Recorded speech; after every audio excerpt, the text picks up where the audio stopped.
Hey everyone, this is Dr. Taco here, and I'm just kind of doing a little intro for beginners to Smite here, especially concerning the Conquest game mode, seeing as how that is the game mode that is played in the pros, you know, in the esports and all that good stuff. Anyways, I am here. I will be going over kind of the roles a little bit more in detail later. For now, this is kind of just basics. This is the Conquest map, as you can see up in the top right hand corner. We are on order side. You can tell because we have, like, you know, the big, I don't know, buildings and all that good stuff over here. And it looks more orderly than the chaos side, which is, you know, over there on the map.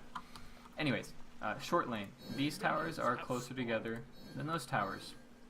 On order side, it's the right. On chaos side, it'll be the left. That is the solo lane. Generally, you'll have a warrior over there for the solo. Mid lane, you'll generally have a burst mage in mid lane. We'll kind of go over that a little bit later in detail. And your dual lane, you will have a guardian and an ADC in this lane. The towers are farther apart in that lane. Okay, so this is my second time recording. I did it earlier and my microphone level was like turned way down, so yeah, that was fun.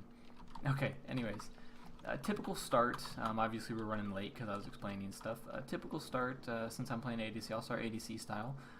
You'll come here with your mid and your support. Mid and support will do that red buff right there, and ADC will come back here and do this. Obviously you're not going to clear that fast at the beginning of the game. You know, then they'll take the red buff, which I will pick it up here to show you what it does. Your mid laner will get this. Red buff gives you, you know, increases physical and magical power. As well, by percentage as well as the base number. You'll want to give that to your burst mage because their job is to do burst damage. Ymir, get out of here. Get out of here. Go. Bad Ymir, go away. And this is dual lane. It's by the sea with the crabs. This is where ADC and support will start the guardian. Your job is basically just... Dude, back off. Nope, I didn't mean to kill him. Oh well, whatever. It'll keep me from being occupied by him trying to take my tower and all that stuff. Okay, where was I at? ADC, Guardian will be over here. As an ADC, your main job is just to farm and buy items to do late game damage like I do. Something that a lot of people don't do or know. These are wards. That is a normal ward. See on my minimap how it has a blue area. If enemies walk into that area, you will see them. I don't care if you're the ADC. Everybody should be buying wards. It's a team effort. Obviously, you're not trying to spend all your money on it, but you know you need to buy some wards. It's just, you know, knowledge. Knowledge wins games, basically. Sentry wards, as you can see, they have a bigger area of effect. And if the enemy has any wards within the area of your sentry ward, you will be able to see it. Very helpful on objectives like the Gold Fury here and the Fire Giant, which is all the way over there, as I pinged on the map in the top right there. Gold Fury and Fire Giant. As a hunter, I have lifesteal, as you can see right here, you know, 15% physical lifesteal. That lifesteal is less effective on those, so I have 15%.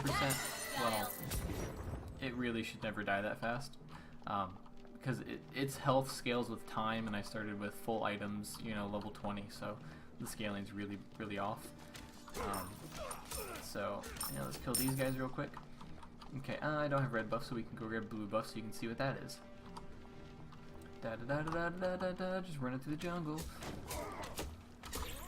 Okay, blue buff. Generally a solo laner will get this.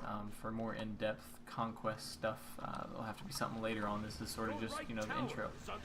But it gives you mana regen and cooldown. Again, like I said, your solo laner, typically a warrior, will generally be getting that. I don't care, he can take left tower. It's just obnoxious to listen to it. Anyways, as we were. But yeah, the Gold Fury and Fire Giant. Fire Giant doesn't spawn until 10 minutes in. Their health scales with the amount of time passed.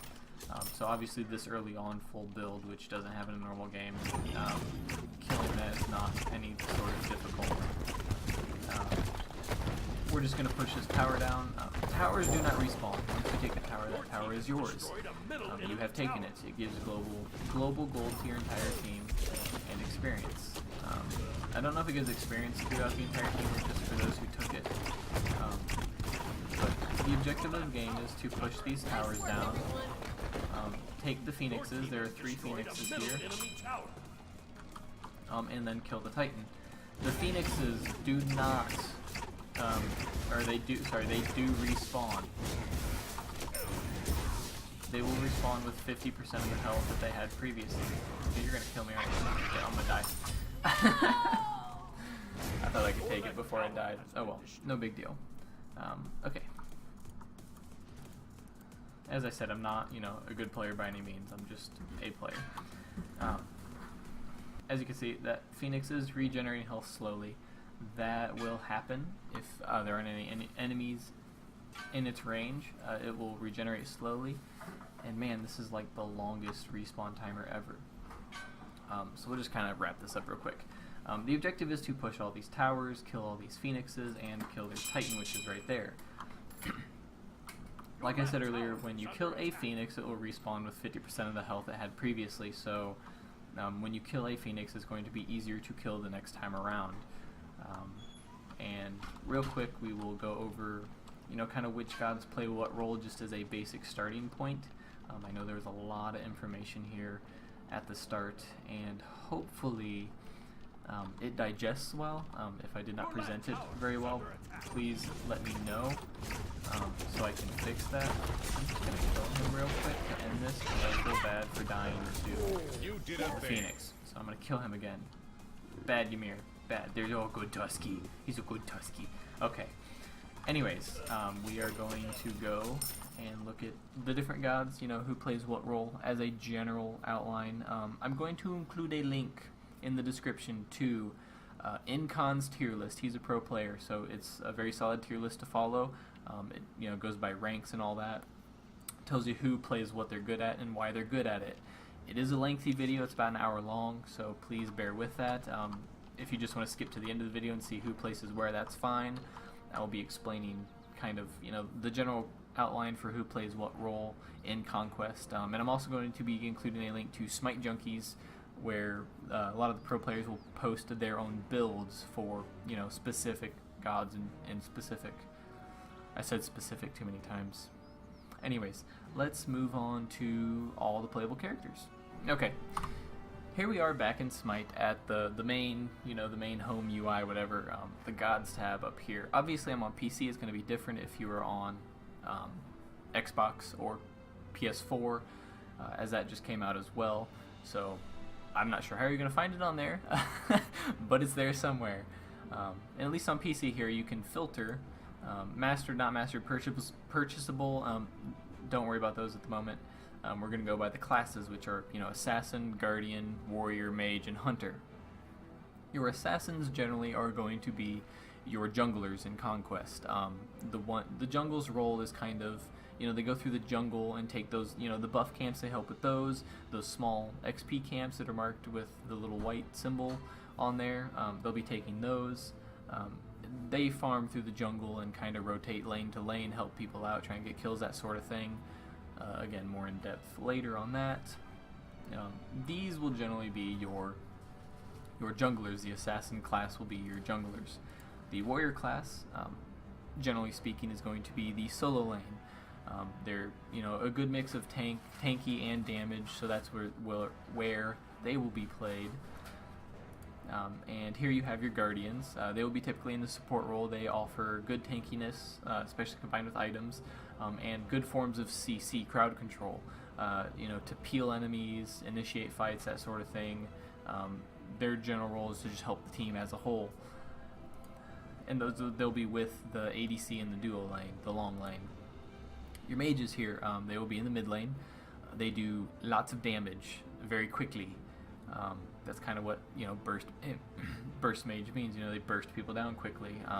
Generally, their abilities have a fairly long cooldown, so that they kind of kill somebody and that's that. There are exceptions to that, obviously. The biggest exception to this, Alquam.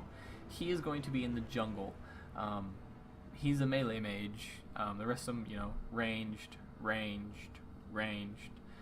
He's melee. He doesn't have a lot of long range abilities, so that's why he's in the jungle, so he can get up close on people, as opposed to having to be far away. Because if you played him in mid against say Poseidon, Poseidon's damage is all at a distance. Obviously, he can still do it up close, but he can throw it all at a distance. So Alquan would have to get close to him, and at low levels that's very dangerous, because you'd have to get through his abilities and minions and that to do damage. That's very dangerous. So he's played in the jungle. Chiron, or sorry, not Chiron, I don't know why I said that. Kronos, I'm hovering over him, his name's right there. What's wrong with me? Kronos can be played mid or ADC. I don't know which he's more popular in right now, but that's because he has abilities that enhance his basic attacks, as opposed to just ability damage. So that's why he is good as ADC, because of that basic attack damage. Frey's the same way. Her 1 and her 2 ability enhance her basic attack damage. So she's primarily played in the ADC role. Sol, I don't know where she stands after the recent patches, where she's best suited for mid or ADC. I know she previously she could be played in both. I don't play her too much. I prefer the physical ADCs. Generally that's your main source of physical damage, so just keep that in mind when you're picking. If you wanted to pick a magical ADC, is that you need to make up for, you need to have good physical damage elsewhere, as like a physical assassin for the jungle and a physical warrior that does good damage late game. And the last role is the hunters, my favorites, as you can tell by all my shiny masteries. They are pretty much predominantly late game. Like Neith does good damage early game. Cupid, Chiron, they're more early game based on her. Chiron's good all game round, as you can see if you look at Incon's tier list. Chiron's fairly high up there. But generally their job, they farm up in the duo lane with the support, and you will predominantly just stay in lane and kill creeps, get your boars back there, get farm, but also always be ready for a Gold Fury. It was, what I showed you on there, that I killed in like 4 basic attacks, which should have never happened. But you'll be ready for that. You always want to help with that. You do good damage, to help kill the Gold Fury and get that objective for your team. As I said before, you will have a link in the description to Smite Junkies, which has all, not all the pro players, but the pro players that took the time to put their builds online. Their builds will be on there. A lot of them are really good. They explain what their builds are, why they pick certain items, that kind of thing. So those are good, as well as Incon's tier list video, which is good because he goes through. It's like an hour long. I know it's super long, but he explains, why he places each god, where he places them, why they're strong, what they're strong at, what they're weak at, that kind of thing. Anyways, hopefully this was a good kind of intro video for some of you newer players. There's a lot of information. Hopefully it wasn't too much at once in a short amount of time. Anyways, if you need any help with anything else, comment below. I'll try and help as much as I can. Hope you enjoyed this. As always, like and subscribe. It helps me out a ton, and there will be more content coming. So hopefully you guys enjoyed, and we'll see you later.